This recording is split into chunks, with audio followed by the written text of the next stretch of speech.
right, baby. Happy Halloween! It's the FCS CheckDown. Nathan McCreary, Coach Ron Jackson. Baby, it's week number 10 in the FCS. We've already had one game last night, Coach Jackson. It was Delaware State and Norfolk State. We'll talk about that one here shortly. We're getting some love and hate on YouTube about not talking about Montana State enough. We'll see how that goes. But, Coach, how the heck are you? You know what? I can't complain. Good Lord seen fit to wake me up this morning, so it's kind of hard to complain. After that, I got to watch a good football game last night, and, man, I know we'll talk about it, but Delaware State looked good. They looked good in them red uniforms. They did. That was an entertaining game to watch. But, you know, we got good weather here in Tennessee, so, you know, I'm enjoying myself. Yeah, well, good weather meaning it's cold, right? It's chilly. It's fall finally, and even in Georgia, we've got a frost warning for tomorrow. And, I think that fall's here, and that's the best weather. You remember when you're playing football and you've had the summers and it's just sweat and you're miserable, and then you get that first practice where it's just that cool breeze hits and you're like, let's go. Yeah, let's go. I know it's football weather every year about this time of year because this time of year I got my air conditioner on, I got my heater on, I got my fireplace going, I got my windows up all at the same time. Yeah. Well, let's go ahead and take a look at last night's game, Coach Jackson. It was Delaware State and Norfolk State, 27-20. That score looks closer than it actually was. Delaware State controlled the game most of the time. Some points there really late in the contest for Norfolk State made it close, but very, very good game. Delaware State, you mentioned how good they did look. They looked good in those red uniforms. They put up some points early and controlled the game at halftime, and you just never felt like Norfolk State had the horses to compete with Delaware State. And they're now 2-0 in the MAC. I think it's the first time, since 2016 or something like that, since Delaware State has been undefeated after 2 games in the MEAC. So, you know, I said last week the win they had was kind of a turning point for Delaware State, and the MEAC needs a school to kind of turn and start taking teams head on and attacking football. And I thought Delaware State looked really good last night. Yeah, I thought they did too. They look really good.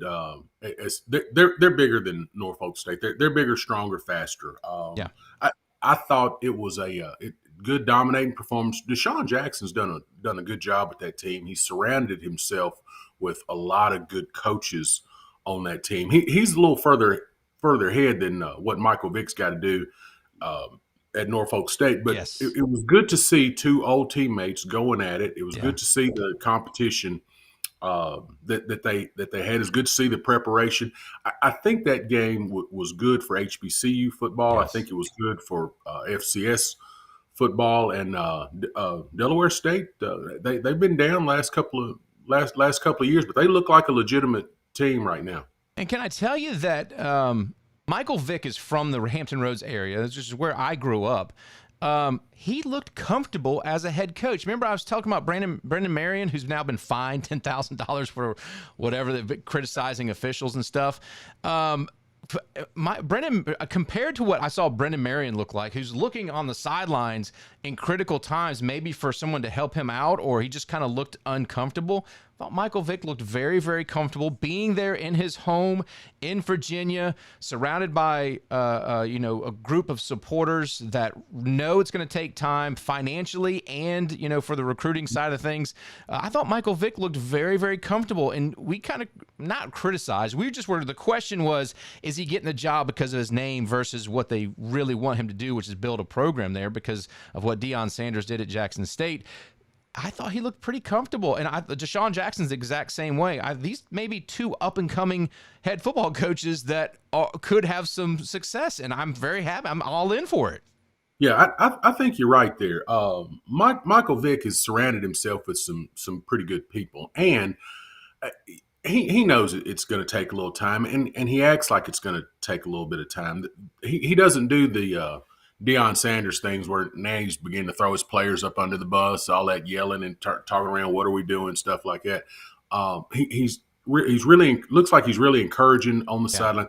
He looks like he's in control. He just knows That's it. he knows he's got a I don't want to say a bad program, but he knows he's got a developing program. It's going to take some time, and he looks like the guy that's going to get him there too. Yeah. Well, one thing they need to do is get them SIDs to call us back, Coach. We wanted to get them on the show before the game. Before the game?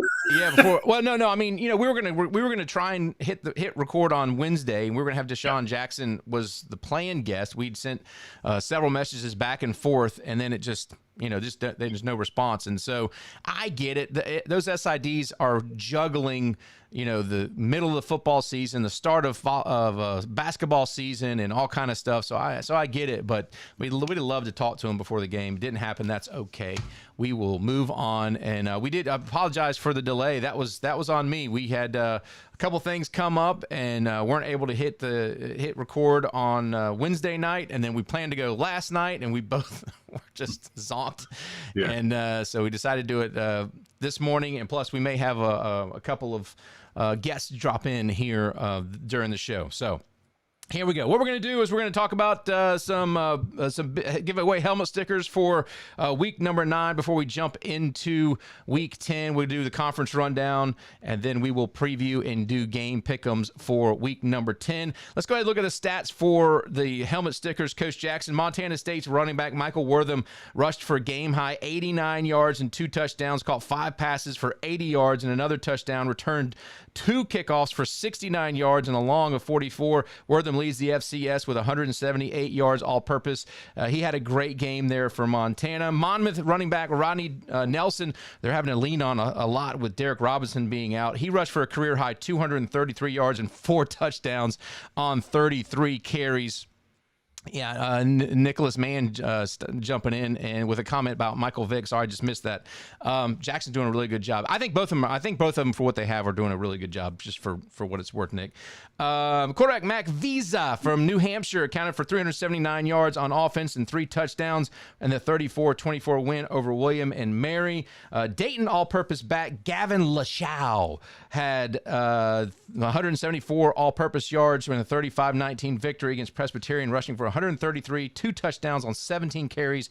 He also caught 4 passes and for 41 yards. He was all over the place in that win for Dayton. That was a big win for them. Get this, Coach. Long Island quarterback Luca Stanzani. How about that name? Luca Stanzani. 15 of 26, 152 yards, 1 passing touchdown, 98 yards rushing, and 2 on 20 rushes and 4 touchdowns. Oh boy, we got a special guest popping in here. Let me see. Let me answer the phone and get us a guest. Hang on a second there, Sean. We're gonna pop you in. Let's see. Guest number 1. Here we go. Oh, it's not Brandon Joseph. It's Sean Anderson from Hack City. Sean, how the heck are you, my friend? Nice to see you, gentlemen. Nice to see you, man. Got me checking in at work here. I love it. We're not going to keep you long. How the heck are you? It's been a few years. You guys kind of looked like you were pulling away from FCS, but got dragged back in with Hack City, doing some more content. Give us a life update. How you doing? Yeah, we can't stay away from FCS. The fans are too good. The people are too good. The game's too good. Yes. The subdivision's still strong and looking good, so there's no reason for us to stop covering it because, yes. The response is solid. But yeah, I was just talking all types of football now. It's not just I think we started with FCS only and then earned a little bit of trust to talk other levels, and now we're just trying to keep a healthy mix between all of it. Sean, for the most part, I don't know if you've met Coach Jackson. He's on that side, but played at Western Kentucky. Joined the show a couple years ago. But talk about how much fun you and Joe have. That's the thing about your show is like I turn it on just for comic relief because. Yeah, you guys know what you're talking about for the most part, but you're just funny as hell. Yeah, it's just supposed to be. I'm just trying to have fun with this show, and I'll work with a guy that's very serious, takes himself very seriously, and he's professional. And he likes running through that, but I know the guy, so I'm not going to let him get away with that too long. And I hope that comes across to the audience well. That it's just a fun 30 minutes where we just talk about FCS football in a relaxed way, because there's plenty of people, Nathan McCreary, Craig Haley, who got hacked today. Did you see that on Twitter? No. The rough scene. Yeah, he's posted about some fake car. It's just, yeah. So like we got to tighten up a little bit with the serious levels of FCS. But yeah, it's just supposed to be a fun hang talking about the sub-conference. Yeah, you guys do a great job, and you can just tell the friendship there and the bond that you guys have, and it's fun. And it is really, there's so many different platforms right now for FCS football content, and I think it's fantastic. I really do. Well, you jumped in while we're doing our fat stat segment. Another person steal the bit. That's awesome. You saw what Sam Herder was doing? We call Herder. Yeah, go ahead. Herder was doing like a weekly rundown of the top 10 rushing leaders, top 10 receiving leaders, top 10. Get out of my lane. We've had fat stats for 6 years. We're calling it helmet stickers. Is that all right? That's pretty good. That's unique. No one's doing that. Yeah, right. Well, let me finish, Sean. We're going to get through this. We're going to talk some conference football. How long can you stay on with us? I got about 15, I think.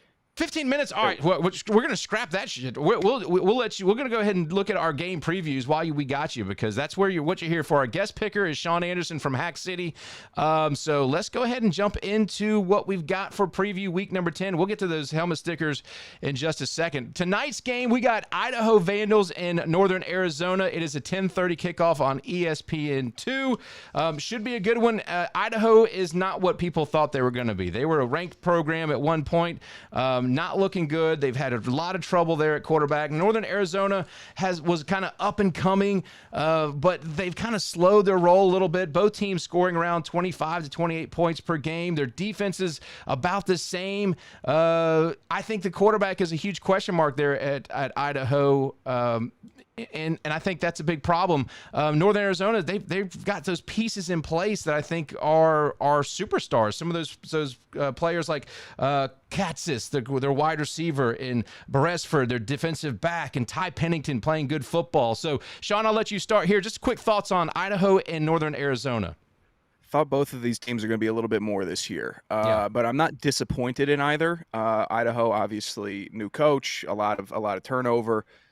I wasn't expecting them to be like a 10-win monster this year, but I wasn't expecting them to be floating around in the middle of the big sky. Yeah. I thought we'd find a little middle ground here where they'd be solid. NAU has been solid also, but I thought this could have been the year where they go from like the freak team that gets a couple really good wins to, we're going to stack some and be legitimate. I think they have, but both teams have not really gotten to the real peak of the season where I think that they should have been. Yeah, Isaiah Woods, Coach Jackson, with 1,186 yards, 10 touchdowns. Joshua Woods, a quarterback. He's in relief of Jack Wagner. That's that quarterback controversy. We thought Wagner was going to come in and have some experience and veteran leadership, and it just hasn't worked out. Let's go ahead and start. Coach Jackson, I'll let you start your picks. Who you got here? I like both teams. I'm kind of like Sean. I expect a little bit more out of them, but it is what it is. You got two middle of the road teams. I think the game's at Northern Arizona, they got the better logo too. So I'm gonna go with I'm gonna go with Northern Arizona. Wait, you said Northern Arizona has a better logo than the Vandals? It's a hot take, Coach Jackson. If it's just an I and you've written mess across the front of it, shit. I mean, dude, give me that. No, Coach, I got it. I'm gonna no. Idaho won this game last year, 23-17, but I got NAU. I think they just have more pieces in place that are playing consistent football. Sean, who you got? I'm going with Idaho simply because I'm going to have to defend their logo here and their branding. I'll roll with the Vandals. Nice. Well, before we jump in, we're going to have another person join us here, and it's a guest that we all know and love, and it is Brandon Joseph joining us. Brandon is going to be, here we go, pop in here. Let me move this over here and that over there, and here we go, publish. There. Oops, Sean, I put your name in the wrong spot. Hey, it's Brandon Joseph joining us here. So excited to see you, Brandon. How the heck are you, my friend? I've made my illustrious return after, 5 weeks? But it's been a long time. Been moving for 5 weeks. So we took your name off the logo, to be honest with you. It's fine. Fresh off the injured reserve list. Yeah, exactly. So, Brandon, we're just talking about Idaho and Northern Arizona. Who you got here? I would say Idaho. Northern Arizona again. They showed me last year that they probably did deserve to be in the playoffs. I think I was the biggest critic of the fact that they made the playoffs, but I just think, I don't buy in totally. I guess I've been told that I'm anti West Coast guy, given the way I talk about Sac State and a lot of teams out west. But I'll pick the one further east of the two schools. All right, we will go there. That's Idaho. By the way, quick yes or no, Idaho, Northern Arizona, who has a better logo? Probably Idaho. That's right. Coach Jackson, you're in the mud, Coach. You're in the mud. The Lumberjacks logo is just an axe. It's not great. Hey, let's jump it. Sean has a limited time, so let's go ahead and jump through this one. Stony Brook in Maine. This is the Saturday 1 o'clock afternoon game. Stony Brook has been playing a really good football. Maine picked up a big win last year. Stony Brook picked up it's Maine knocking off Stony Brook 56-28. Maine actually owns a series as well, 6-4. Riding a 4-game win streak are the Black Bears, however. They surged to 3-1 in conference play. Their offense is clicking behind running backs Sean Marshall. Stony Brook, the Seahawks, had that homecoming win over Towson.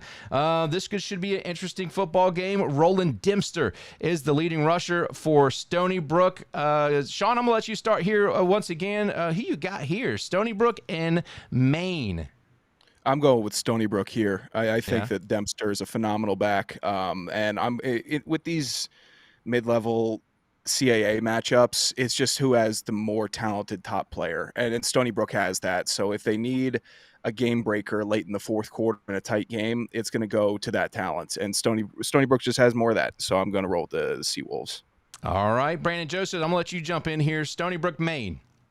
Yeah, for Maine, their quarterback Carter Peavy, a kid that I got to cover in his high school days over here in Georgia. He went to Archer High School. Very good quarterback, very underrated. I think if he's a little bit taller, I have a feeling that he would have been a better prospect. They list him at 6'3". He's really about 6'1". On his best days. I just think that Stony Brook has more talent, as Sean said, in terms of the best player and also defensively. I think they have better guys defensively.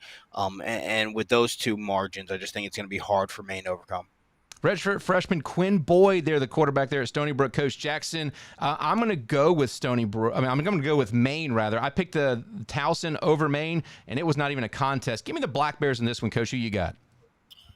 Stony Brook's got the better players. They got the better logo. They got the white ear and the one red eye on the wolf, and that other bear looks kind of, just kind of wonky. So, yeah, let me have Stony Brook. Yeah, he kind of wonky. I think Northern Colorado has the the Grizz logo's good, but you say Stony Bear Brook looks like he's eating the Texas logo. So yeah, no. The drooling bear from Montana, I think, was probably the best logo we've seen in a long time as far as the Bears. Okay, all right, moving on. Gardner-Webb and Tennessee Tech. This should be a good one. This is a conference matchup, 1 o'clock on ESPN Plus. Tennessee Tech putting up 50-plus points per game. Gardner-Webb up and coming.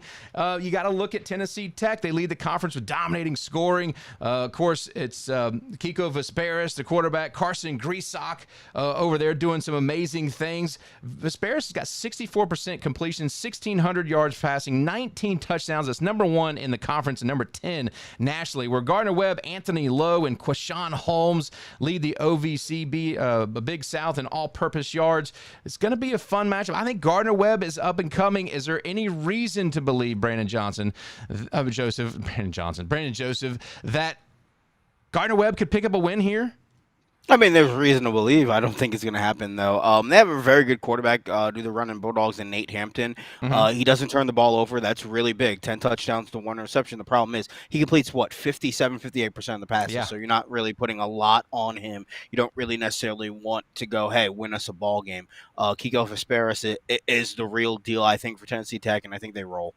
Yeah, I think so, too. Tennessee Tech rolls. Sean, you got that? Tennessee Tech for sure, not just because it's my folks' alma mater. Vesperis was just a hell of a addition to this offense, and until they stop scoring 50 points I'll pick against them. But it doesn't seem like they're going to stop anytime soon. They're legit. I have a feeling we're going to go across the board. Tennessee Tech, Coach Jackson, what you got? Yeah, give me the Golden Eagles. I might run up to Cookeville this weekend and watch that game since it's at 1:00. But yeah, give me the Golden Eagles. All right. Get up Bobby Hughes. Get a little banana pudding there. Yeah, ooh, let's go. Let's go. It's not too early for banana pudding. Hey, Drake and Butler have a big game there in the Pioneer. Drake won this football game last year 27-17. They traveled to Indianapolis to face Butler. This key matchup, the Bulldogs riding high on an unbeaten team conference, fresh off a 31-17 win at Marist. Drake, winners of 4 straight. They got Logan Inagawa, the quarterback there, leads the Pioneer League in completion percentage at 71%. Nick Herman, Jaden Mezinger, their running backs, they have a big time. They could have big play potential there for Drake. Butler, they need to win this football game. They're a little bit desperate here. Coach Jackson, I'm going to let you start right here. Drake and Butler, what you got? Well, I know when the hotline blings, you know what? I ain't gonna drag this out. I'm taking the Canadian rappers from Drake mainly because their logo looks better. Give me Drake. You're starting to be like a woman picking teams based on the logo, Coach Jackson. Let's go. Let's get some. I never intended to be on tape saying "Give me Drake," but yeah, let me go with Drake. All right, Sean, what you got? This is why I love the FCS CheckDown Podcast and all the serious shows. You guys are talking Pioneer League in depth. Let's go. I'll go with Drake here. And by the way, we get so much hate. Why aren't y'all talking more Montana State? Like, dude, there's 900 Montana State podcasts. Give me a break. Anyway, you find me which one of those two fan bases between Montana and Montana State's easier to please. And I'll tell you it's the other one because they're always on you. Exactly right. All right, we got Drake. Brandon, who you got? It's very weird when you look at, Drake, especially in the stat lines. Mm-hmm. Their stats offensively do not amount to 31 points, 45 points, 41 points in their victory. But somehow they find a way to put up those numbers, and I guess it's equal disbursement of rations and goods.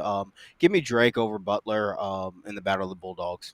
Yeah, it's the run game, and I really believe that's the deal. So, all right, let's go Montana State and Northern Colorado. Montana State putting up 33.5 points per game. Northern Colorado just 24.4. Montana State blew out Northern Colorado last year, 55-17. They have a 12-game win streak. They're 12-1 overall as far as the series goes. But since your daddy's, their grandpa's Northern Colorado team, this is a good football program. They're doing a lot of good things over there. We got a chance to talk to their head coach earlier this year. Montana State, really unbeaten. They're just kind of cruising through the Big Sky Conference.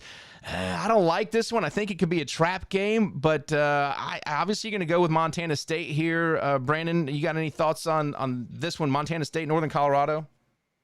It could potentially be a trap game, but I think Montana State is the far better team, complete team. Yeah. Let's take a look at the passing game for Northern Colorado. They can throw the ball. I mean, they outpass Montana State, but the problem with Eric Gibson is 10 touchdowns, 8 interceptions as I look at my notes.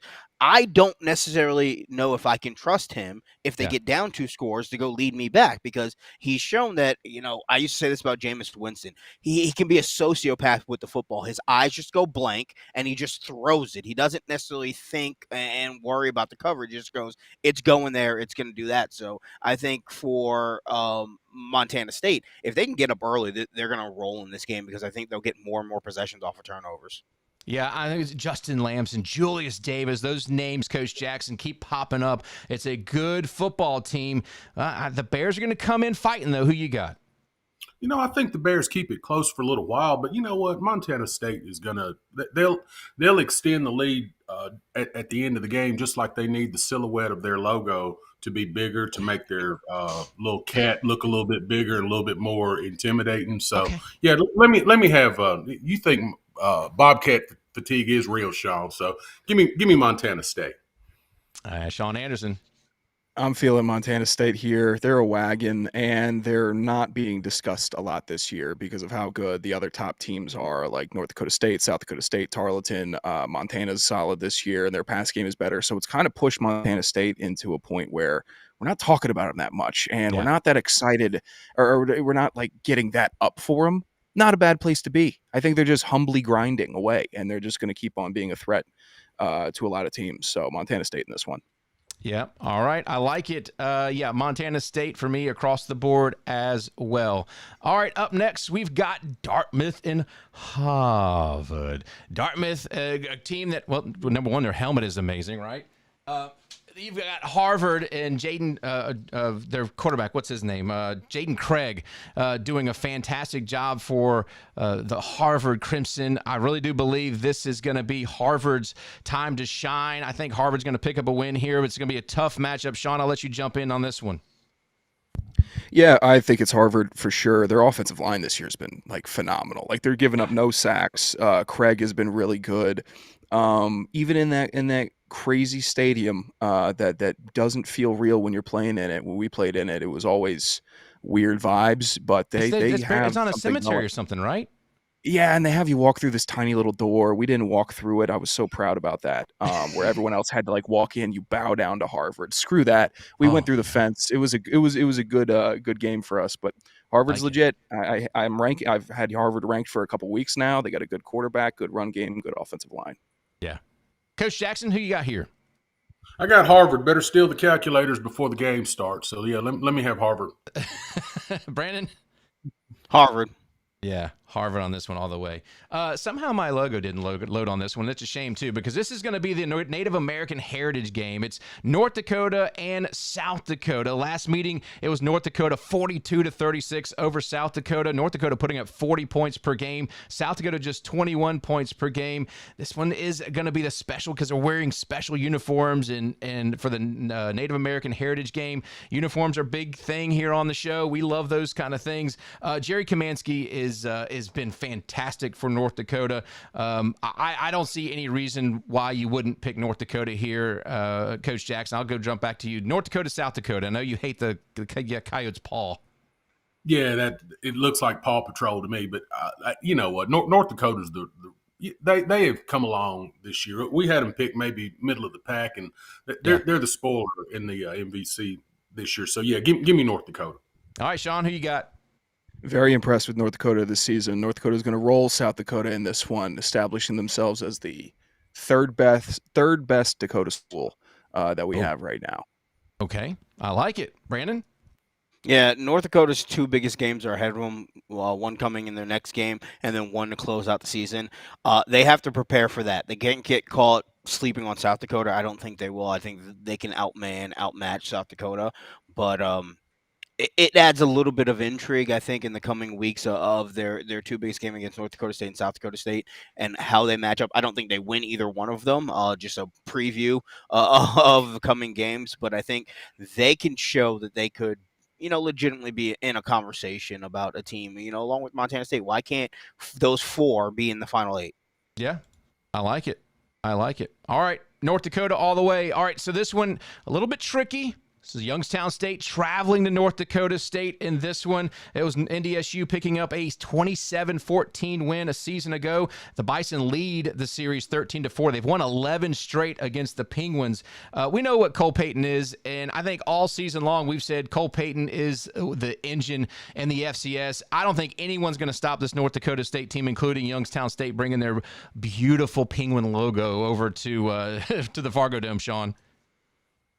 Yeah, this is my Walter Payton leader right now is on Youngstown State, and I'm excited to see what North Dakota State does against him in Bo Brungard, who's had a hell of a year, top 15 in passing, top 5 in rushing in the FCS. So I want to see what North Dakota State does to try to neutralize him. North Dakota State's going to win this game. It's one of the best North Dakota State teams that I've seen since covering the FCS. But I get excited for this Youngstown squad.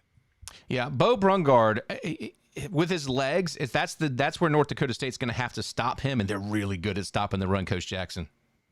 Yeah, I love Coach Phillips. I love what they've done at Youngstown State. Nothing speaks intimidation more than a cold ass Penguin, but they're gonna get run off. They're gonna get blown out. I hope they're able to hold it together that first 3 quarters, but I think it's gonna get away from them in the fourth quarter. So give me the Bison. Brandon? Penguins are a protected species, but they're not going to be protected on Saturday. They're going to get drilled. Listen, I understand the intrigue about Brungard, but just what North Dakota State can do pressure-wise up front, they're going to get pressure up the middle, which is the biggest detriment to a quarterback that likes to run. Design runs, quarterbacks, they like to go up the middle. Scramble plays, they go around the outside. Well, I also think North Dakota State will pinch in on the outside and collapse the pocket that way too. So I just don't see a lot of escape routes for him. Even in the design run game, I don't see a lot of time necessarily for him to throw the ball. I just think just what North Dakota State does, they just beat people up about the head, the face, the neck, the ribs, the body, the legs, the feet, the toes, and I just don't think there's going to be any different. Yeah. All right. Yep. NDSU across the board. Western Carolina and Chattanooga. That is the Chattanooga Mocs, by the way, the little mockingbird logo. I kind of like that one. We'll get Coach Jackson's thoughts here in a little bit. Chattanooga lost to Western Carolina last year, 38-34. They own the series. However, they've lost 3 in a row. Have Chattanooga. They own the series 30-20. Western Carolina putting up almost 38 points per game. Chattanooga putting up 30 points per game. Teron Dickens is the name you're looking for here. This young man has taken Western Carolina to a totally different place. But Chattanooga's a little bit desperate here, Brandon. I'm going to jump right back to you. Chattanooga and Western Carolina. This is in Chattanooga. It's not in Cullowhee, North Carolina. A little bit, I think, of a difficult place to play. Coach Jackson gave some heat to Chattanooga of not showing up, the fans not showing up, and the stadium not really being rocking. Well, it was a couple weeks ago, and they picked up a win. Who you got here?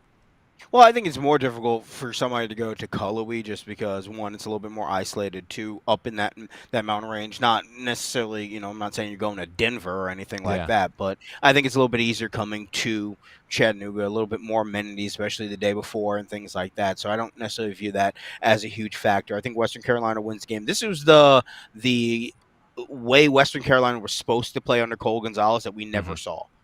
This is the theory of the Kerwin Bell offense, I think, being lived in.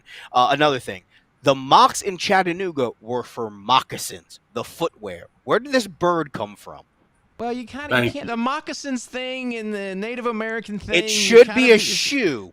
I don't know if it's a shoe. Not a bird. Well, water I know they went away. Snake. They got upset when you kept calling them Mocs. So they was like, we're just the Mocs now. You got to call us Mocs now. I know. And we're not UT Chattanooga anymore. We're just Chattanooga. Get over yourselves.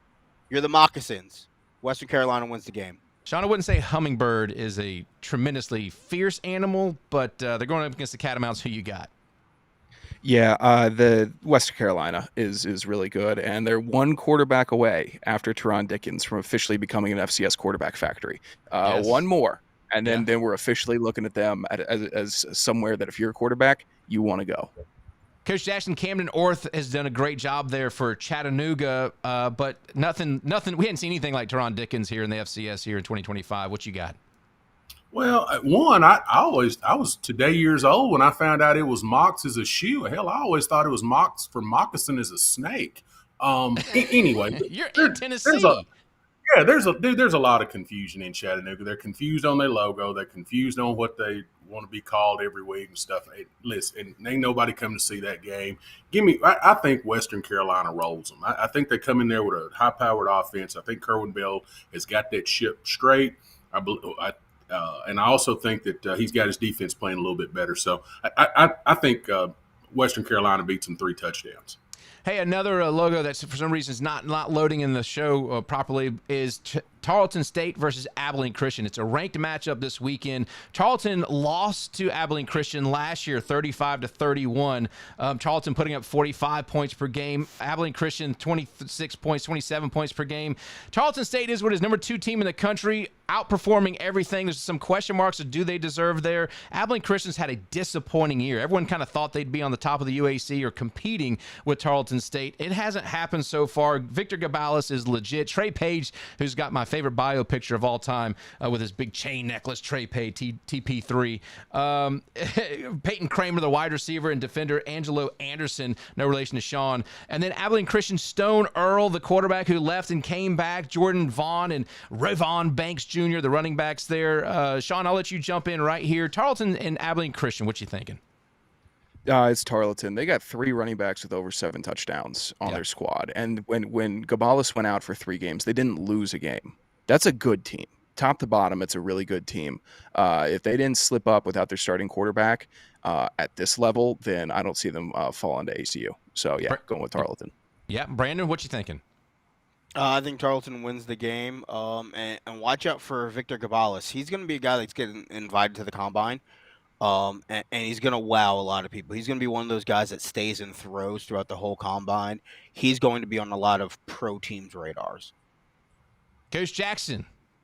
It's not going to be easy, but I do believe the Texans handle their business. The Plowboys going to pull them through in the fourth quarter. All right, yeah, I'm in Tarleton as well. All right, final game, and we'll let Sean get out of here. It's UTRGV and Stephen F. Austin, 7 o'clock, ESPN Plus. Boy, UTRGV, that's the Rio Grande Valley. If you didn't know, they're playing good football, 46 points per game, 31 for SFA. Colby Carthel, the coach we have to think highly of. But there's something happening there with the Vaqueros. Strong inaugural season. They've got that quarterback, Eddie Lee Marburger, who's got 181.6 passer rating, 2,000 yards already, 22 touchdowns, just 4 interceptions. But then you got Sam Vidlac on the other side, Gerald Wembley, who's the running back, Kylon Harris, 46 receptions for Stephen F. Austin. This should be a good one. Let's go. I'm going to let Sean go last. I'm going to Coach Jackson. Who you got here? Man, you know what? I love the Vaqueros vibe. They're going to need it when they travel to Nacogdoches. I guess probably the biggest thing is the Vaqueros actually have Stephen F. Austin taking them seriously. They're trying to do the blackout thing. They're a little concerned. So I'm gonna go with I'm gonna go with Stephen F. Austin. Bring your salsa shoes because the Vaqueros are going to dance all over the place. They're going to have a heck of a time, but I don't believe they got enough exit off the exit ramp to stay with Stephen F. Austin Saturday. Yeah, I'm with you. I just can't pick UTRGV here. I know they're pulling at my heartstrings, Brandon, but I just got SFA. Who you thinking? I think SFA is the more complete team, and I think, UTRGV is the same or in a similar boat as West Georgia. You come from a talent-rich environment. I mean, Texas, the high school football there, the depth, the pure numbers of players there. You can find guys, and that's what they've done. They found, Eddie Lee. I mean, there's not much more Texas than that, and he's living the bill, and he's a gunslinger, and that's a Texas type of quarterback, and the same for West Georgia. If you recruit your state well, you're going to come out of the gate and be able to play strong football, and that's what they're able to do. I don't think they have the depth and the complete roster there yet against the Stephen F. Austin team that probably is a little bit more rounded out. All right, SFA for me, Coach, and Brandon. Sean? I have fallen in love with this UTRGV team, and I'm going to pick them against SFA. I picked them during FC estimates earlier in the week. I'm rolling with them. Let me fall in love with this team. Eddie Lee Marburger rules. He all does. In. I don't like the pick, I'll be honest with you, but it's just so hard because you feel like they're going to expect to stub their toe.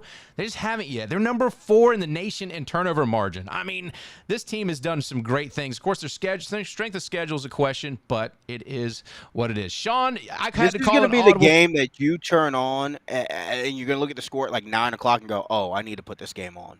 Yeah, I think you're right. Sean, I had to call an audible, and you answered the call. Thank you so much for jumping on and joining the podcast. You guys do such a great job. You're a talented young man, and you've been a friend of our show for years now. So thank you so much, man. All the best to you. Tell Joe we said hello, and Hack City fans, you got something special there with Sean and Joe, and we really appreciate you jumping on and being our guest picker today. You guys are far too kind, far too professional. You deserve better pickers. You deserve, better analysis. But I appreciate it. Always got love for the check down. Well, Coach Jackson's got the logo thing down. We're going to have to do a show. When we'll have you back on, Sean. Thank you so much, brother. Have a great, happy. By the way, any Halloween costume? Did you have a favorite Halloween costume as a kid or anything? I did Elvis one time. I really liked that. Nice. And then. But since I've actually established a permanent Halloween costume for myself, where I got a Big Dickies jumpsuit. I got thank some God big you finished boots, that. I can do so every year I can have some type of variance of it where Nice. I'm just going as that. It's mechanic, plumber, electrician, whatever it is, some type of blue collar trade. Love the blue collar trades. So that's what I'm going to do. I'm not going to be sitting around here on October 27th like all these other jackasses looking for a costume. I'm not going to do it. I have one locked in. It comes out once a year, and then it goes right back away. Well, I have been fortunate because Nate Bargatze, the comedian, has popped on the national stage, and apparently I look exactly like him. I just have to tease the hair up a little bit, and I got my Halloween costume. I'm Nate Bargatze, so there we go. You got it. Little bomber jacket. You're doing good. Sean, you're the best, my friend. Thank you so much for joining us, and seriously, all the best to you, and take care of yourself. Happy Halloween to you. Appreciate it. Thanks, fellas. Happy Halloween. Happy Halloween. All right, Sean Anderson. Whoops-a-daisy, I just hung up on Brandon. Brandon, call back. Sorry, Brandon. Oh, dang. They were a package deal. Yeah, he was a package deal. They both zapped. Call back, Brandon. Here he comes. Oh, that was pretty dang funny. All right, and then we have to change his name. Here we go, Brandon. Sorry, I got you wrong name here. Love Sean Anderson. He really did. It was like 10 minutes before the show, and he was like, "Yeah, let me know. I'll come on the show." And I was like, "Hell yeah!" So that was pretty funny. All right, let me get Brandon's name in here. Spell it properly. And save and publish. Here we go. All right, back to normal, gentlemen. That was fun. I did want to go through. Oh my God, what do we do with my stats? Here we go. I did want to go through our helmet stickers, Coach Jackson, because we did have some big stats. We were at Long Island's Luca Stanzani with 152 passing yards, 1 passing touchdown, 98 yards rushing, and 20 rushes, 4 touchdowns. And they have a wide receiver, O'Shawn Ross Jr. Love that name as well. He's a running back, a redshirt junior. He leads all FCS running backs in week 9 with 172 yards and 17 carries in the win over New Haven. Congratulations to them. Brown quarterback James Murphy, 468 yards and 2 touchdowns in a loss at Cornell, believe it or not. South Carolina State's quarterback, William Atkins IV, 24 for 36, 428 yards and 4 touchdowns as they bombed Norfolk State last week, 51-20. Wide receiver Jordan Smith also had 7 receptions and 197 yards receiving and 2 touchdowns. Cole Payton for the Bison for 243 yards passing, 137 yards rushing, and 4 touchdowns against SDSU. Mercer quarterback Braden Atkinson's a legit guy, 538 yards, 5 touchdowns in the win against VMI, a 62-0 shutout win for Mercer. Zyshawn Edwards of Houston Christian, guys. He's from League City, Texas. He continued a stellar season, had a 214-yard game, 2 touchdown performance, and a 20-17 win over Northwestern State. And then Eddie Lee Marburger last week for UTRGV, 440 yards, 6 touchdowns, 1 rushing touchdown against UIW. That was a big deal. Those are our helmet sticker options for the week. I'm going to go Eddie Lee Marburger for that win against UIW for UTRGV. Coach Jackson, who are you thinking? Who's the kid that returned the 2 kicks for touchdowns? Oh, you know what? That kid is Eli Kennedy Jr. for NCA&T, I believe is who you're talking about. He had a punt return and a kickoff return for a touchdown. That's who my helmet sticker's going to. Anytime you return a kickoff and a punt, you're in the zone. So I'm going with him. All right, Brandon, I know you haven't been around. We've been doing these helmet sticker thingies. Any stats that you saw last week that really kind of got your goat a little bit? I mean, you reading off Eddie Lee Marburger stats, 6 TDs. I mean, I'm a quarterback guy, Against UIW, too. Yeah. Against UIW. Well, UIW, they are sometimes defense optional. Sometimes I think they intentionally run like 7 guys out there. Yeah, and we're going to go through the conference breakdown before we get out of here. By the way, Ron, you're Coach Jackson, you're in the friggin' chat. Look at you. I done figured it out. I figured it out. Yeah, I like it. Let's see what. I don't know what it's gonna. We may break the matrix if we put your chat up here while you're on there, but no, we're good. Okay. Wow. Fun stuff. Okay, let's go conference breakdown, then we're gonna get the heck out of here. Big Sky, Montana's in control. They got Weber State left, Eastern Washington, Portland State, and then Montana State there in the last game of the season. There's any reason to believe Montana? I mean, it's going to come down to that Montana State game, I do believe. But Brandon, I'll let you start here. Big Sky, if you had to guess today, who do you think is going to pick up the automatic qualifier? I think Montana will. You're right. Montana State will probably be the conference championship game. I think Montana gets it. I think this is.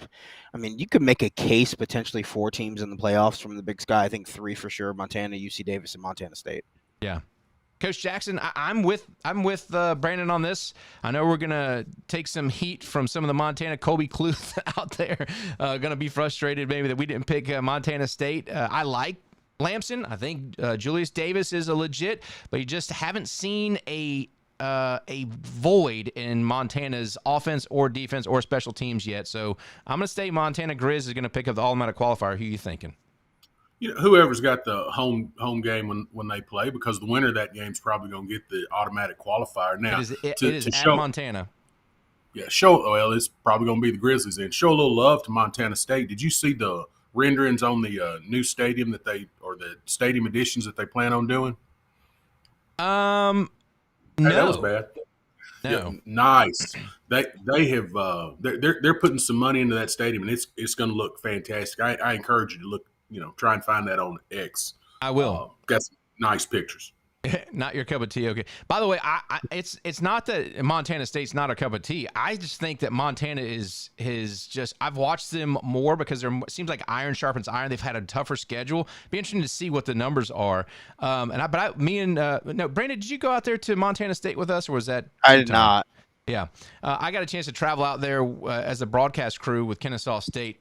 They don't need a new stadium. That stadium is perfect. It's beautiful. The fans are right on top of you, and you got the view of the freaking Rocky Mountains. I mean, it is absolutely stunning out there.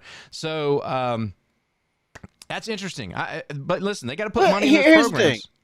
Here's the thing about Montana State. Ain't nobody bumped Montana State harder than us when Tommy Mellott was at quarterback. You can't say that we're Montana State haters. Like, you can say I hate a lot of programs, me especially.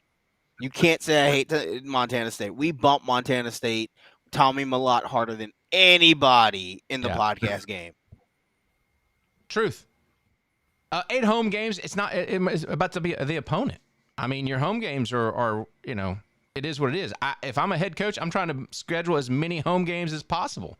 I want 12 home games. Exactly. So anyway, all right. Up next, the Big South OVC, Tennessee Tech.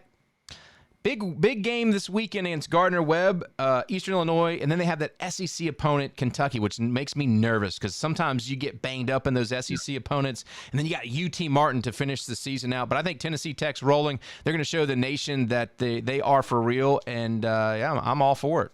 Brandon? There's 15% chance that Tennessee Tech believes that they can beat Kentucky. And I'm going to say after watching Kentucky, it's a valid 15% because Kentucky's awful. They're not going to win that game. So you just kind of go in there, you get your paycheck, don't get anybody hurt, and go home. And you know what? If you're tied or within a score at the half, then maybe something can happen. But yeah, I think Tennessee Tech probably wins the conference. And then taking a look at the playoff picture, I guarantee too. I think Tennessee Tech and UT Martin get in there. Is there a case for Gardner-Webb? I don't know. Okay. I don't think UT Martin has a shot. I think Tennessee Tech is going to be probably the lone dog there in the OVC Big South. But you take who their losses come: Oklahoma State, UTEP. I mean, Missouri State. That's 3 FCS losses there, and you're not supposed to factor those in. So they're a 3-2 team overall. You're supposed to count them if they win the game. It's supposed to benefit you. A loss is not supposed to hurt. I think people are still looking at this Missouri State team. Oh, they're FCS. They're not. They're an FBS program. So there are 2 FCS losses: Southern Illinois and then the Lindenwood. Yeah. Not the greatest 2 losses in there, but I mean, a rough count. I think 2 in contention. How about that? Okay. No, I'm happy for that. I just watching them play, it looks like they're a little bit lost. And that's unusual to say about a Coach Simpson's led football team. Coach Jackson, OVC, Big South OVC, Tennessee Tech. By the way, putting up 404 points on the season. This is ridiculous. All right, Coach. Yeah, well, you know what? I'm like you. I don't like when they're playing Kentucky, but I think they go up and do okay against Kentucky. To me, the only way Martin makes the playoffs if they win the league, and they still got a chance to do that. If they beat Tech at the end of the year, they would have the tiebreaker over them, I would assume. So yeah, I like. I mean, I like Tech to win the league. I guess I'm like Brandon. I think they still got two teams in contention, but in order for that to happen, I think Martin needs to win the league, and then Tech gets the invite. Yeah, but I think you're probably right. Yeah, however it slices, I do still think Tennessee Tech's the class of the OVC Big South. Big question about the CAA. Rhode Island leads the conference at 7-2 overall, 5-0 as far as the conference schedule. Monmouth 7-1, 4-0. Monmouth has really the softest schedule you could possibly have. Rhode Island has Elon, Maine, and Hampton, a much more difficult schedule. So let me pull up Monmouth's schedule. I didn't even list the remaining games. They do play Bryant, which has an FBS team, but they're not they haven't played well. New Hampshire is kind of picking up a little bit. NCA&T and Albany to wrap things up for Monmouth. I think Rhode Island has a more challenging schedule. So I think Monmouth's still going to win this football conference, Coach Jackson. And if Rhode Island continues to play well, they'll have a spot in this playoffs. Yeah, I think Monmouth wins the conference. I think they got the easiest road out, and also from what I've seen reported, that they may get their quarterback back. He's kind of listed as week to week, and that's a good thing for them if they can get him back by the end of the year. Non-throwing arm injury. But, gosh, I wonder. All right, Brandon, what are you thinking for the CAA? I think for the CAA, I think Monmouth probably has the easy way out. Rhode Island, if they go 2-1, I think they have a better chance of making the playoffs. And Villanova's a sneaky team. If they can find a way to potentially win out, I think they'll be in. All right. Ivy League, Harvard, I think, is the belle of the ball. They do play Dartmouth this weekend. Harvard's just putting up too many points, in my opinion, to even consider Dartmouth knocking them off. We all picked Harvard across the board. Brandon, what do you think? Harvard? Harvard. Yeah. Harvard, yeah. Yeah. Coach Jackson, any thoughts for Ivy? Harvard. Yeah, they play Penn on November 15th, by the way. The Missouri Valley, NDSU has North Dakota left. That's on November 8th, that contest. Anything else, I think you probably bark up the wrong tree. North Dakota State, North Dakota, South Dakota State now, and then South Dakota, they're the top four teams. Any thoughts on this, Brandon? No. If North Dakota could pick up a win, they have South Dakota State, and North Dakota State in at home against North Dakota, the Fighting Hawks. So that should be interesting, Coach Jackson. Any thoughts there for the Missouri Valley? I mean, it's North Dakota State and the rest. So yeah, I'm kind of like Brandon. There's nothing really to add there. Delaware State picked up a win. They are now 2-0 in the conference, 6-3 overall. Their remaining schedule has Morgan State, Howard, and South Carolina State. South Carolina State has showed up and played some good football, especially late in the season. Any thoughts? They're second right now, 5-3. They're putting up a good amount of points, but they're also allowing a lot of points to South Carolina State, Coach Jackson. Delaware State, South Carolina State, that's really the only, I think, challenge that you have for the MEACs. It looks like Delaware State's going to be playing that Celebration Bowl. Well, you know what? Deshaun Jackson said it. That was one of his goals, and why not try and win it this year? And I'll be honest with you, I wish him the best of luck. I hope they put up 100 against Morgan State, and after that, it don't matter to me. But yeah, I think they win it out. It's the old Morgan State. Brandon, thoughts on the Delaware State and MEAC? Yeah. For Delaware State, just a great job by Deshaun Jackson to start this coaching campaign. Now the question is going to be, 1 year, okay, that's good.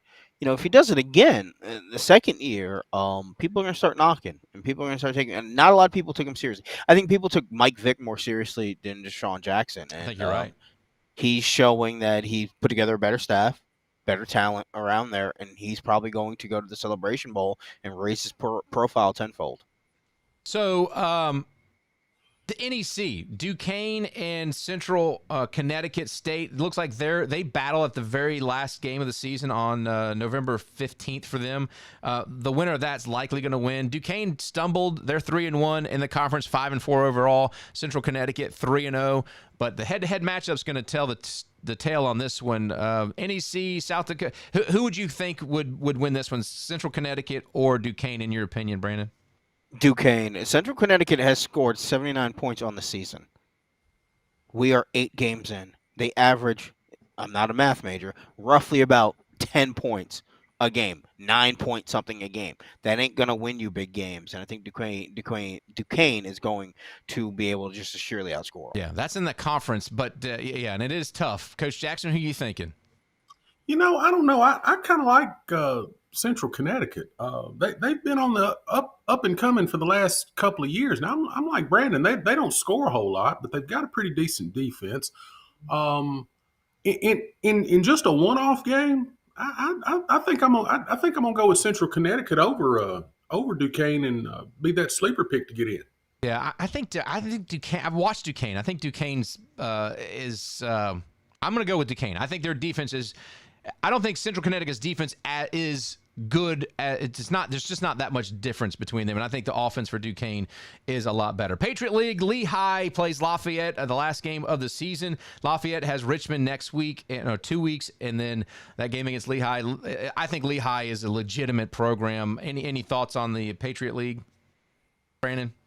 Lehigh, they're riding that train. I think for the Patriot League, it's probably better if they lose to Lafayette at the end of the year, because then you're getting 2 in there. That's just me and my colluding mindset. But I think Lehigh's the far better team. Yeah, I think Coach Jackson, Lehigh has kind of been the team to watch in that region and that conference. Any thoughts on there? Lehigh is the class of that group. Lafayette is the more blue collar team. So. I think Lehigh is the class of that group and wins out. Yeah, Pioneer League, Drake. I think they go Butler, St. Thomas, and then Dayton to end the season. So it could be it's a tough schedule. I think Drake is going to be. I favor Drake. I don't see any reason why not to pick Drake, except for the Canadian rapper. It makes me laugh every time, Coach. Dayton's a good football program. Presbyterian in the conversation. They stumbled hit their toe. So the head-to-head matchup against who they lose to, was it Dayton? They lose to Dayton. They don't have that, so it's a little bit tricky here, Coach Jackson. I'll let you start here in the Pioneer League. Drake or somebody else? Well, they're not going to get 2 teams in the Pioneer League like we've been chiming for all year. And I know when the hotline blings, that can only mean one thing. So I'm going to go with Drake. Brandon? They could potentially go 1-3 in their last 4 games. I think, they could lose to Butler. They could lose to St. Thomas. They could lose to Dayton. That could be a chaos scenario there for them in the Pioneer League. So, I mean, who legitimately is out of it? I think the teams that have more potential to win it are still alive. So if you're giving me the numbers there, Drake is 1, and I think there's potentially 4 other teams that could win the Pioneer League. So if I'm putting money on it, I got to go with the field there. But I think Drake has the better team than most of these guys. But so many times there's so many other factors. Yeah. Bad turnovers and things like that. But in terms of what the question you proposed, smart money says take the field. Okay. I think that's a smart pick. Southern Conference, Western Carolina, it plays Mercer the next week, November 8th. So that's going to be a good one. Mercer has Chattanooga the following week. So I think Western Carolina has an easier path, but Mercer's playing good football. And Sweet Elizabeth's from Macon, so for Sweet Elizabeth, I think I'm going to say Mercer's going to pick up a victory against Western Carolina and be the top of that conference and get the automatic qualifier. Coach Jackson, what do you think? Man, I don't know. It'll be a good game. That's a tough scenario. I'm happy that West Carolina has come back to make it interesting. It's hard to pick against their offense, but. Defenses win championships, Coach. Defenses win championships. Yeah, I'm kind of like you. I might have to jump on the Mercer bandwagon. They played a little bit better this season. They're a little, they got decent offense and decent defense. Braden Atkinson, that name's going to ring, Brandon Joseph. What am I calling you, Brandon? I've been watching too much Tottenham. They have a player named Brandon Johnson. I think Western Carolina, I'm huge in the potential of this Kerwin Bell offense, and I think it's finally living up to its potential. So I'm going to take them. I know your conversation about defense and things like that, but I think to get you to the playoffs, you can offense your way in there. To win a championship, yeah, I would not trust Western Carolina's offense against North Dakota State to put up 6 points. I'll be honest. Yeah. But I think to win the conference, I will take Western Carolina. The thing that is very interesting to me is Chattanooga in the mix there. They have 2 really tough games against the top 2 teams in there, Mercer, and then this week against Western Carolina. They have 2 more games after that. They have to go 3-1 at worst to be considered for the playoffs. Yeah. Yeah. And by the way, Chattanooga, Wofford, and Mercer have the best defenses there in the Southern Conference. Just something to think about as the season wraps up there in the Southern Conference. All right, in the Southland, gets interesting. Stephen F. Austin has Lamar. They do not play Southern Louisiana, but they also have UTRGV this week. Lamar has UIW tomorrow. SELA and then SFA. So I think they have a tougher path. And then Southeastern Louisiana, Lamar, UIW, and then Nichols. So this could get interesting. I'm going to say Stephen F. Austin probably has the easier path. They got to get through those Vaqueros, though, Coach Jackson. That's going to be fun. Yeah, you know what? I think it's hard to pull against. It's hard to pick against Coach Carthel and the Lumberjacks. I'm gonna go with Stephen F. Austin, but SLU's right on the right on the case, and so is Lamar. So it'll be interesting down the stretch, but I'm gonna have to go with Stephen F. Austin. Brandon, who are you thinking? Yeah, I think Lamar just has too much to go through in SELA and Stephen F. Austin, and Incarnate Word potentially could outscore you. I don't know if they're going to, but they could potentially. But I just think Lamar has to go through too much. So give me Stephen F. Austin to win the conference, and that's a 3-bid league, I think. Coach Cefalo, the longtime coach there at Southeastern Louisiana, rather, that could be like a factor to me, because sometimes those old coaches just know how to win. It makes me nervous. SFA, though, we love Colby Carthel. He was on the show. Brandon, when we talked to him, when I called him, he was at the state fair, the Texas State Fair, and had just ridden some kind of crazy ride, so he was all nauseous and spun her up. Of course. Yeah, exactly right. Of course. I think we've had more comments about that interview than any interview we've done so far this year with Kobe Carthel. Phenomenal.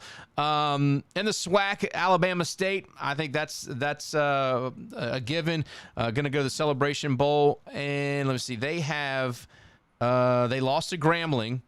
Bethune-Cookman, so I think that's probably the Celebration Bowl. Is anyone thoughts on that as far as who's going to be in that Celebration Bowl with Delaware State? I mean, does Prairie View have a shot to get in there? I think they do. Yeah, there's a lot of. So Prairie View plays Alabama State tomorrow, so that will be the determining factor, I think, of who gets to go play in the Celebration Bowl. Yeah, and I had that one marked. Let's pick that one real quick. Who do you think is going to win this one, Brandon?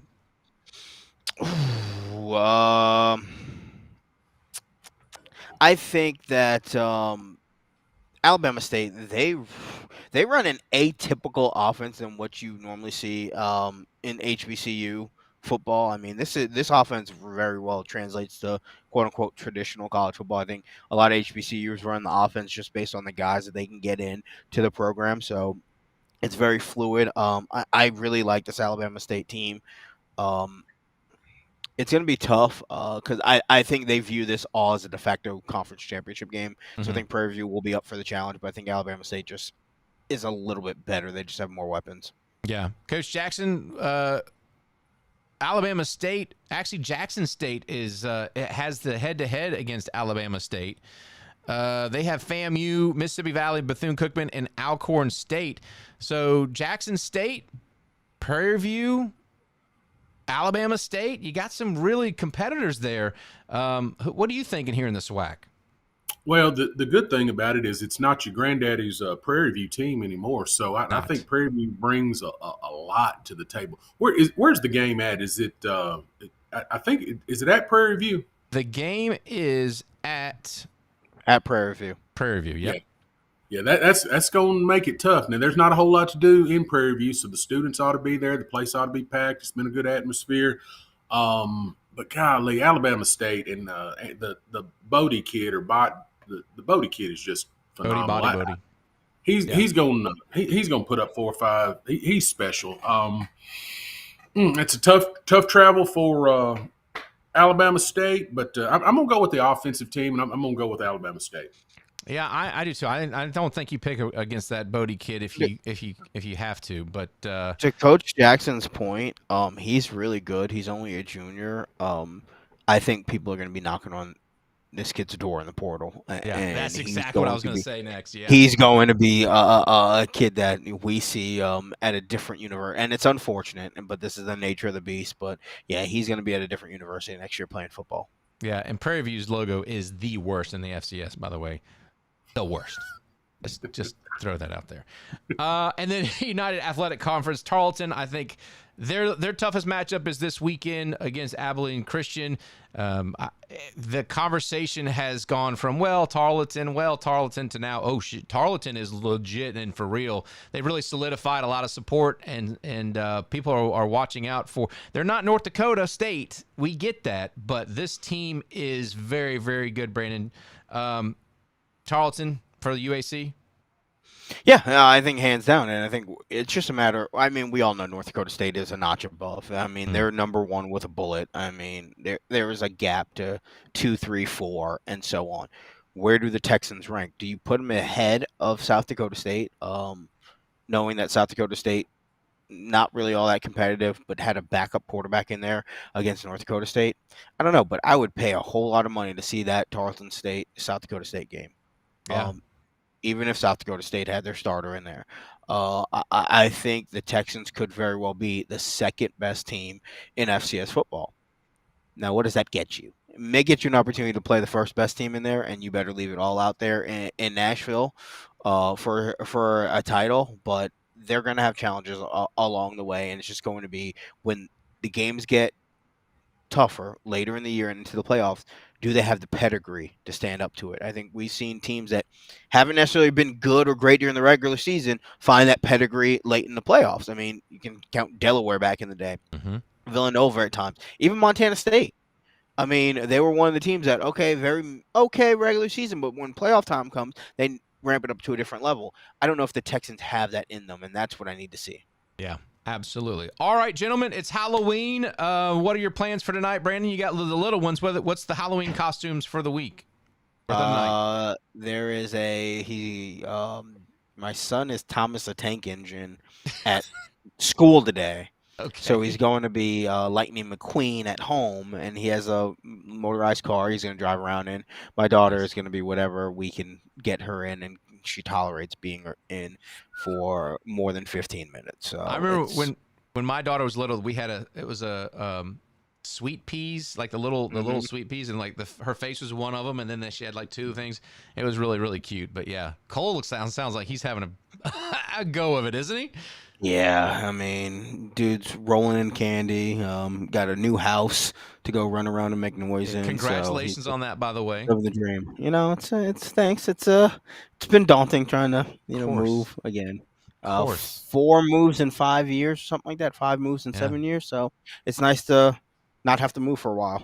Hopefully that's the case. And thank you so much for taking the time this morning. I know your life is very, very chaotic at times with the kiddos and the new house and everything. So we love you. You're always, you're part of this show forever. So anytime we can get 15 minutes, because your analysis is fantastic. It just fires me up. Coach Jackson, what you think? And what y'all doing tonight? You know what? I plan on giving away some good Halloween candy, and every kid that comes up to the porch, I plan on telling them how when I was a kid, hell, we all we had to trick or treat for was fruit. Oh, Coach Jackson, give away the penny roll. Right. We trick or treated for fruit. We had apples and oranges, and honestly, the costume that I had was basically whatever sheet my mother could get over the top of me that would fit. She'd cut a couple of eyes out of it, and as a wrap. Yeah. Yeah, that's right. The So, ghost. And I plan on depressing every damn kid that comes to the house tonight with that story. Now, do you decorate the house at all, Coach? Do you have any spooky stuff in the front yard? Dude, we have natural decorations. Oh, I've heard about your spiders. Yeah, dude, I got a spider out front. That son of a gun he's quicker than Spider-Man. We go with natural Halloween decorations. Nice. I know, Brandon, you probably hadn't been in the house long enough to even find your Halloween decorations. We have a light up bluey that we found in the move that's sitting on the front porch, and we carved pumpkins yesterday. And speaking, my pumpkin seeds are drying out, and I'm going to roast them in a little bit. Hey, all right. Now, what kind of seasoning you put on them? I'm gonna do a blend. There's you can do a little bit of pumpkin spice, but I don't want to overload it. Cumin and pepper and things like that. So it's been a nice party blend. You know, Pioneer Woman really hooked me up with a great recipe. Oh yeah, I know. So I've got mustard slaw to make for this weekend. Brandon Haddock in his recipe, and we got. I could do some candy. Elizabeth's got a son and a daughter. They're on the cusp of trick-or-treating age. I think they're ready to go to the high school football game rather than do the trick-or-treating thing. So I think that's what they're going to do. Kobe Kaluth says, nuts, don't forget the nuts. Yeah, I remember, we knew the house that gave the popcorn ball and the nuts. And popcorn ball. Yeah, popcorn ball. By the way, if you haven't seen the Jeopardy, this is very unusual. What's that? Is that you? Nope, that's Ryan. That was the photos in color. Of course, it's not Coach. Yeah, that was. Damn. Yeah, that's coming in hot. That's my favorite little Halloween picture right there. What was that? I couldn't. It looked like a superhero. He was Superman. Yeah. He was proud that day. That particular one. I got another one when he was the Flash, and little dog chased him down the road, and he was looking like a movie scene of the Flash. It was hilarious. That's awesome. That's awesome. Well, look, gentlemen, thank you so much. We've gone an hour and 12 minutes. Chat, you've been awesome. Thank you so much. Kobe Kaluth, I hope we talked a little bit more about Montana State and to your liking, but thank you so much for joining us. Thank you for being in the conversation. Brandon Haddock joined in, as well as Nick Mann, and Coach Jackson was in the chat as well. Don't forget to like and subscribe. We're right on the cusp of 150 subscribers. We're continuing to grow this channel as the FCS continues. Thank you so much for Sean Anderson joining us. He had he really came through big time. He's our guest picker. I think he had some good insight and some good picks. So it should be good to go. Brandon, so happy to see you. So happy to have you on board. You got any other plans for the weekend, by the way? I gotta unpack boxes and bins and mount TVs and change out light switches and door locks. So my life is I have to set up my office at some point. I don't even have furniture. I gotta order furniture for that and put it all together. Be fun. So, yeah. That'll be fun, Mr. Momming it. I love it. Your whole honey-do list. There he is. What's that? That was when he was the Flash. Flash. Oh yeah, I see the red outfit. Yeah, that's nice. There we go. That's nice.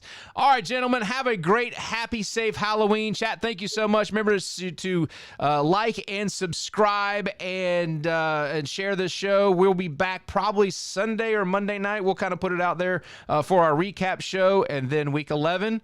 And the FCS is right around the corner, but enjoy this weekend, this Halloween weekend. November is tomorrow, and it gets all serious. So for Brandon Joseph, for Coach Ron Jackson, I'm Nathan McCreary. Say thank you so much for checking out the FCS Checkdown. Happy Halloween, everybody. Oh, yeah.